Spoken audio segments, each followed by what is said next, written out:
Salut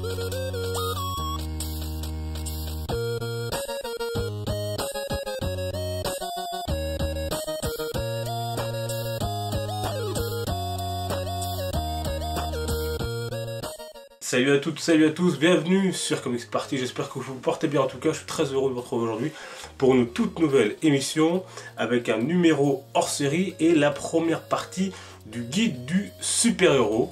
On va ensemble revenir sur les points qui font que nos personnages de chez DC et Marvel sont des super-héros. Qu'ont-ils en commun? Qu'est-ce qui les différencie de nous? On commence aujourd'hui avec les 3 premiers points. Regardez. Qu'est-ce qui nous différencie de nos héros préférés? Comment devient-on un super-héros?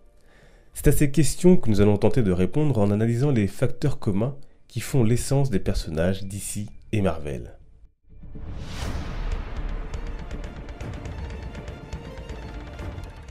On retrouve bien souvent dans la vie de nos héros un traumatisme qui va les marquer et les conduire à porter bottes et capes, ou bien participer grandement à leur changement.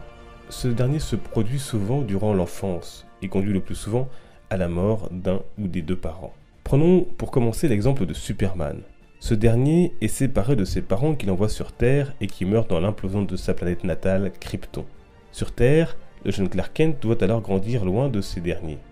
Un manque qu'il gardera toute son existence, même s'il a été élevé et recueilli par des beaux-parents aimants. Il constatera vite ses différences avec ses camarades. Il devra apprendre à se construire malgré les frustrations que son identité implique, comme celle de cacher ses capacités et réfréner dans un premier temps ses envies de secourir la veuve et l'orphelin. Mais celui qui a sans doute subi le pire traumatisme, c'est Bruce Wayne, qui voit ses parents se faire assassiner sous ses yeux dans une ruelle sombre. C'est à ce moment que les choses ont changé pour le petit garçon insouciant qu'il était. Ce meurtre l'a fait directement entrer dans le monde des adultes et de la violence. C'est à ce moment-là que vont cheminer dans son esprit sans doute des idées de vengeance au départ, puis finalement de justice. Et quel traumatisme! Car il faut bien avoir été secoué comme il l'a été pour en arriver à se déguiser en chauve-souris et sortir la nuit affronter des gangsters de Gotham City. Je caricature car nous savons bien, vous et moi, que c'est plus que cela. Et sans doute que cette peur nocturne qu'il lui est procurée à ces criminels renvoie à celle qu'il a ressentie lui-même ce soir-là lorsque ses parents ont été assassinés. Et dans le film Batman v Superman de Zack Snyder, ce traumatisme prend tout son sens dans le fameux épisode Martha, qui est loin d'être ridicule quand on a bien compris la force du choc subi ce soir-là, qui ressurgit au moment où il allait tuer Superman, et qu'il se rend compte qu'il est aussi finalement un homme, peut-être pas si différent que lui, qu'il a une mère aussi, et qu'elle s'appelle comme la sienne, Martha. Peter Parker n'est pas si éloigné de cette histoire. Élevé depuis son enfance par son oncle et sa tante, le premier meurt en laissant comprendre à son neveu qu'un grand pouvoir implique de grandes responsabilités.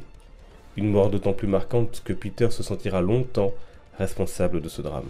Au chapitre de ces héros traumatisés, on peut aussi citer Barry Allen, alias Flash, ou encore dans un autre genre Steve Rogers, qui lui, gamin de Brooklyn, sera marqué par la guerre et le fait de ne pouvoir participer au conflit à cause de son corps trop chétif.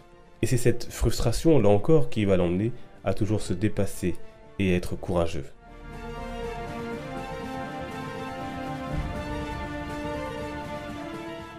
Tous nos héros n'ont pas de super pouvoirs. C'est le cas par exemple de Batman, d'Iron Man ou de Green Arrow. Mais pour ces 3-là, l'argent sera un puissant allié car grâce à leur fortune, ils vont mettre au point des technologies qui les placeront au-dessus des hommes. L'armure d'Iron Man n'a rien à envier à certains héros dotés de pouvoir. Parmi les êtres ordinaires accidentés, on retrouve Barry Allen, par exemple, avec l'accident électrochimique qui lui donne sa super vitesse. Peter Parker est lui mordu accidentellement par une araignée radioactive. Bruce Banner est bombardé de rayons gamma pendant un test d'une arme nucléaire. T'Challa, lui, doit à la mort de son père suivre la tradition de son pays qui est de faire du souverain la panthère noire, qui tire notamment ses pouvoirs d'une feuille magique. Pour chacun de ces héros et les autres, tout a changé du jour au lendemain. Mais avant de pouvoir jouir de leur pouvoir, nos héros en herbe doivent passer par une phase d'intense douleur, une douleur causée par l'accident lui-même et la mutation qui s'ensuit. Puis tout change. Il leur faut alors apprendre à s'accepter, maîtriser leurs capacités et le plus souvent les cacher aux yeux des autres.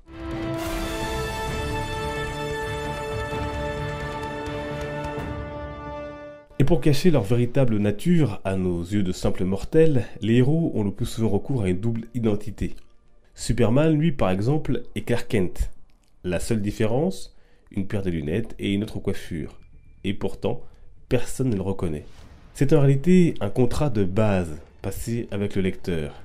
Il nous faut donc accepter dès le départ cette réalité, afin de pouvoir apprécier les aventures de l'homme d'acier.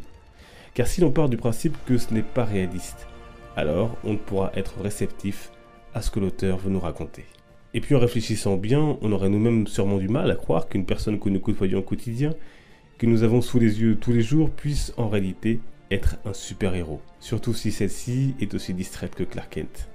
Mais cette double identité, à quoi sert-elle ? Eh bien, elle est mise en œuvre pour protéger les proches de ces héros qui bien souvent ne sont pas au courant de la vraie nature de leur ami. Elle est parfois néanmoins découverte ou parfois le héros doit se résoudre à dire la vérité, malgré les nombreux dilemmes que cela impose. Et c'est souvent d'ailleurs l'un des thèmes récurrents de toute une saga. Attention, les propos suivants contiennent des spoilers sur la première saison de The Flash. Dans cette série, par exemple, Barry décide de révéler son identité secrète à celui qui l'a élevé, Joe. Mais celui-ci demande de ne rien dire à sa fille, Iris, pour la protéger. La question de lui dire ou non la vérité se posera souvent, d'autant plus que Barry en est amoureux. Et les choses se compliqueront encore lorsque Barry et Joe mettront au courant le petit ami d'Iris, Eddie, qui souffrira de lui cacher la réalité. Mais Iris finira finalement par tout découvrir d'elle-même. Ce thème de l'identité secrète et les dilemmes qu'il pose aux héros est un classique de l'univers super-héroïque. C'est un secret que nous, lecteurs, spectateurs, sommes les seuls à partager longtemps avec le héros en question. Ainsi s'achève cette première partie du guide du super-héros, et dans un prochain numéro, nous reviendrons sur les pouvoirs, les costumes ou encore les super-vilains.